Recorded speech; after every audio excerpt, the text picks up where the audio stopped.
Olá, meu nome é Jorge Guerra Pires, sou doutor em engenharia de informação focado em bioinformática. Este podcast é focado na mente ateísta. Os tópicos serão bem variados, mas em geral o objetivo é ajudar a entender como vai ser um Brasil mais ateísta, como vai ser um Brasil mais secular. O que muito possivelmente será resolvido, quais são os conflitos atualmente que são criados por questões religiosas, dogmáticas. Então o objetivo é servir como um ponto de reflexão para ateístas ou pessoas que sejam interessadas na mente ateísta. Então, nosso objetivo é, em cada episódio, tratar de forma diferente ou de forma bem variada a mente ateísta. Inicialmente, eu vou produzir os episódios eu mesmo, mas nós vamos ter possivelmente convidados, qualquer pessoa que conheça um ateísta que tenha uma certa influência e queira sugerir para o podcast para ser entrevistado, para a gente bater um papo, ou até mesmo se você tiver qualquer influência no ateísmo brasileiro, que tem algum tipo de importância no mundo do ateísmo brasileiro, você está convidado a participar. Eu sou autor de vários livros e os meus últimos livros têm sido focados em ateísmo. Eu sugiro você, eu peço gentilmente que conheça os meus livros na Amazon, no Google Books e também conheça meu canal do YouTube, onde esse podcast vai estar disponível com episódios extras e também será disponível, todos os episódios do podcast disponível no YouTube com a adição de mais episódios. Então se inscreve no meu canal do YouTube e deixa seu like e suas estrelas, dependendo de qual plataforma você estiver usando. Então, bom aprendizado. Olha, para começar a nossa conversa hoje, eu queria trazer uma imagem que rodou bastante a internet e deixou muita gente assim com a pulga atrás da orelha. Uma estrela de Davi gigante, sabe, iluminada em azul, no topo de uma caixa d'água numa favela do Rio. A primeira reação é de estranhamento, né? O que um símbolo judaico que remete a um povo escolhido tem a ver com um território controlado pelo tráfico de drogas? Essa imagem, ela é a porta de entrada perfeita para a nossa análise. Porque não é só uma curiosidade, assim, meio bizarra. É um sintoma. Ela revela uma conexão muito profunda e cada vez mais visível entre certas facções criminosas e uma vertente bem específica do pentecostalismo. Um fenômeno que a imprensa acabou batizando de narcopentecostalismo. Exato. E para a gente entender esse quebra-cabeça, a gente vai mergulhar fundo num artigo muito interessante do pesquisador Jorge Guerra Pires. E o legal é que ele propõe uma lente bem provocadora para analisar isso. O pensamento do intelectual Christopher Hitchens, um dos maiores críticos da religião do nosso tempo. A proposta do artigo é fascinante de verdade, porque em vez de tratar o caso do Rio como, sei lá, uma anomalia, algo que não faz sentido, a análise via Hitchens sugere justamente o contrário. Diz que essa aliança entre crime e fé não só faz todo o sentido, como, na verdade, segue um roteiro que foi escrito assim há milênios. A nossa missão aqui é entender por que essa fórmula de poder é tão antiga e por que ela continua funcionando tão bem. Certo. Então a pergunta muda completamente. Não é mais como que criminosos e religiosos se misturaram, mas sim o que existe na estrutura da religião que a torna uma ferramenta tão poderosa para quem quer exercer controle e violência. Vamos empacotar essa ideia? Para começar, a gente precisa ir na tese central do Hitchens, que o Pires traz no artigo. Para o Hitchens, o monoteísmo, desde sua origem, nunca foi só sobre espiritualidade. Ele foi, e ainda é, uma arquitetura de poder.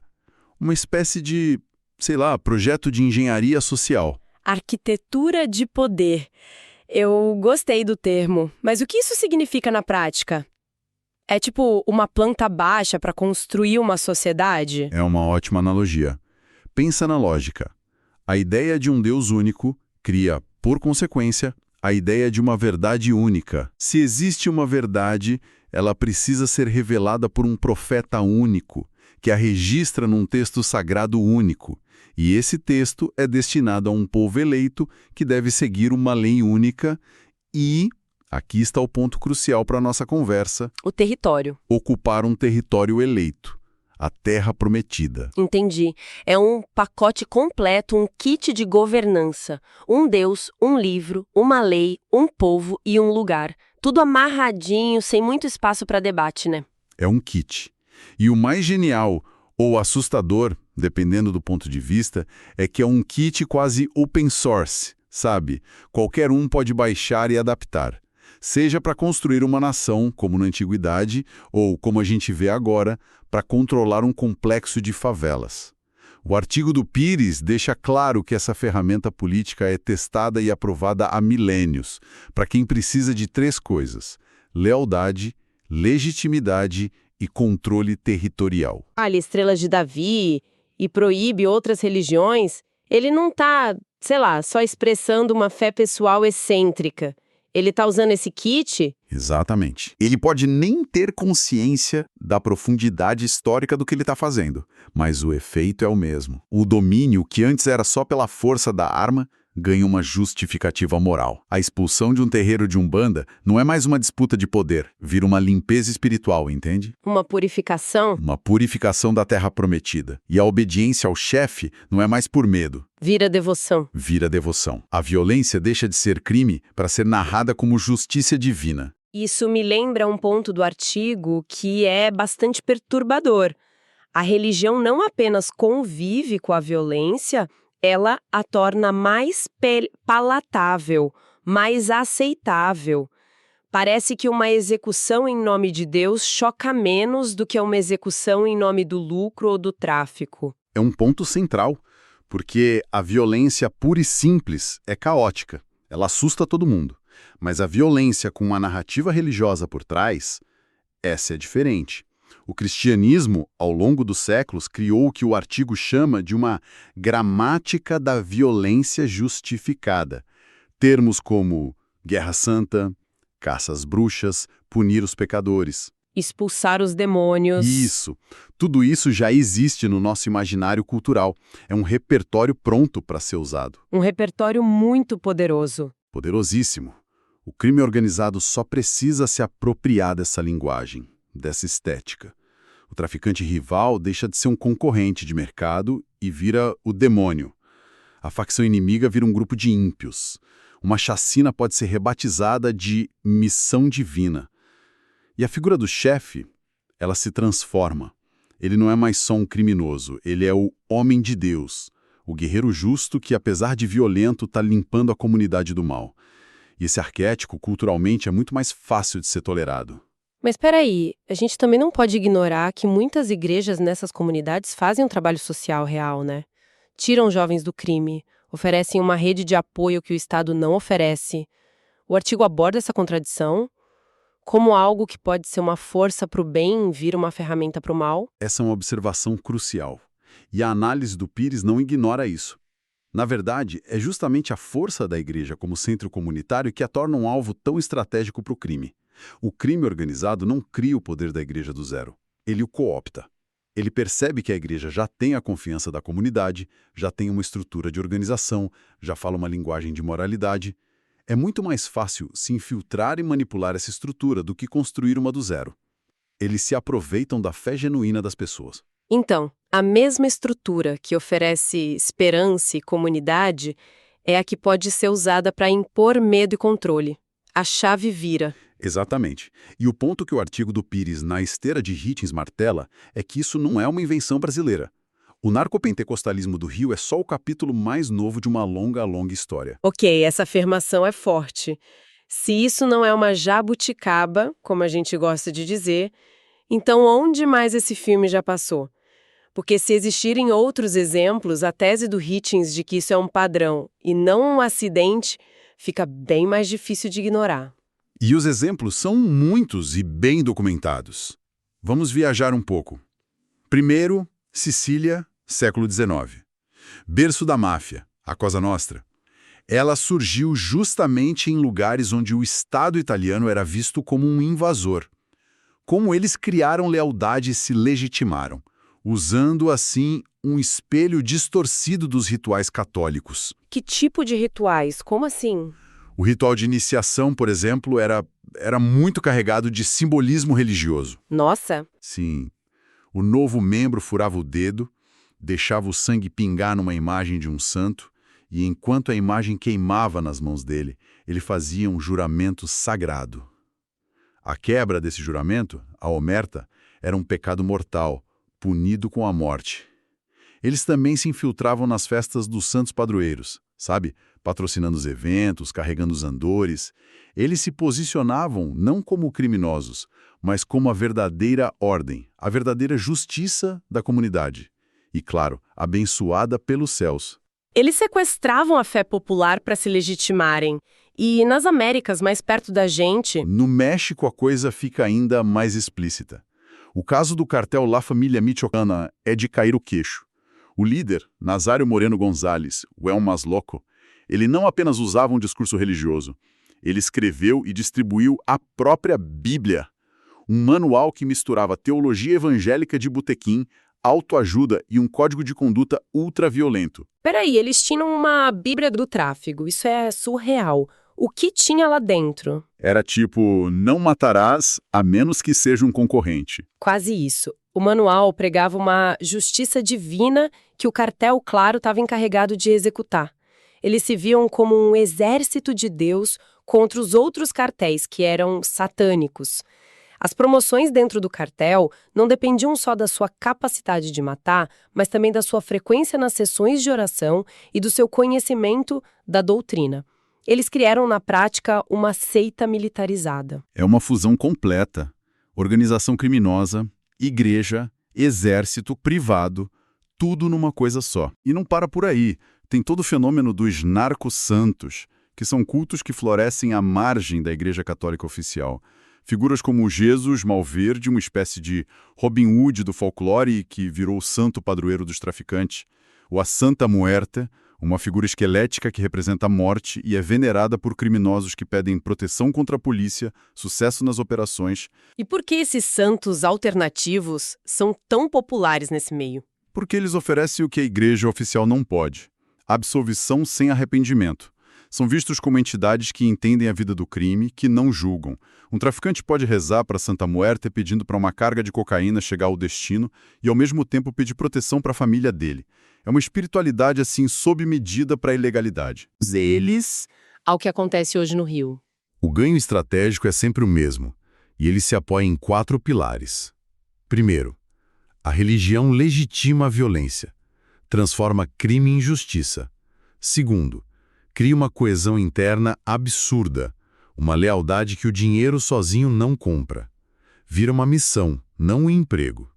Terceiro, gera aceitação na comunidade, que passa a ver o grupo não como meros criminosos, mas como provedores de uma ordem moral. E quarto, e talvez o mais importante, sacraliza o poder do líder e do seu território. O chefe vira um ungido e a favela vira a terra prometida. O que nos traz de volta a pergunta mais incômoda do artigo do Pires. Se esse padrão é tão antigo, tão claro e global, por que a gente ainda se choca? Porque a mídia e tantos analistas tratam o narco-pentecostalismo como se fosse, sei lá, uma alienígena que acabou de pousar no Brasil. O artigo aponta algumas razões que são, na verdade, uma crítica à nossa própria forma de pensar. A primeira é um pressuposto cultural muito forte de que a religião é, em sua essência, boa. Existe uma tendência de associar fé com virtude, paz, comunidade. E qualquer coisa que fuja disso é tratada como um desvio, uma má interpretação da Bíblia e não como o uso de uma função que já está embutida na própria estrutura religiosa. A culpa é sempre do fiel que deturpou a mensagem, nunca da mensagem em si, que pode ser uma faca de 2 gumes. Exato. A segunda razão é mais pragmática: o custo de criticar a religião. Mas vamos ser justas, né? Criticar a religião no Brasil é comprar uma briga gigantesca. Envolve bancada evangélica no Congresso, boicote de fiéis, uma pressão enorme. Não é só timidez. É quase uma questão de autopreservação para jornalistas e pesquisadores, não? Sem dúvida. E o artigo não trata isso como uma falha moral dos indivíduos, mas como uma falha estrutural do nosso debate público. É mais seguro, é mais fácil e menos custoso para a carreira de qualquer um apontar o dedo para o traficante exótico do que questionar se o cristianismo, como um sistema de pensamento, oferece ferramentas que são especialmente úteis para a violência organizada. Vira um tabu. Isso leva ao terceiro ponto, que é um tabu acadêmico. O Pires argumenta que muitos analistas, especialmente nas ciências sociais, foram treinados para estudar a religião como um fenômeno cultural, comunitário, psicológico, mas raramente como o que ela também é, uma tecnologia de poder bruto, um manual de controle social. Então, por causa de tudo isso, a análise fica capenga.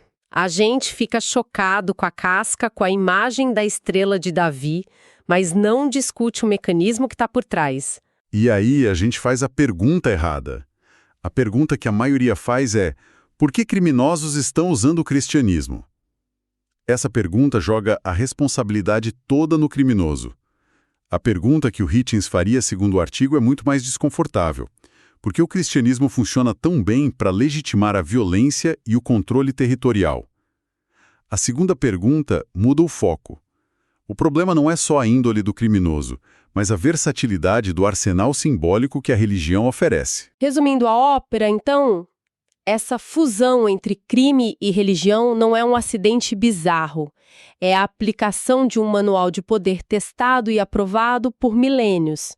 O crime organizado, talvez por puro instinto pragmático, entendeu antes de todo mundo que a Bíblia pode ser uma arma tão eficaz quanto um fuzil para controlar um território.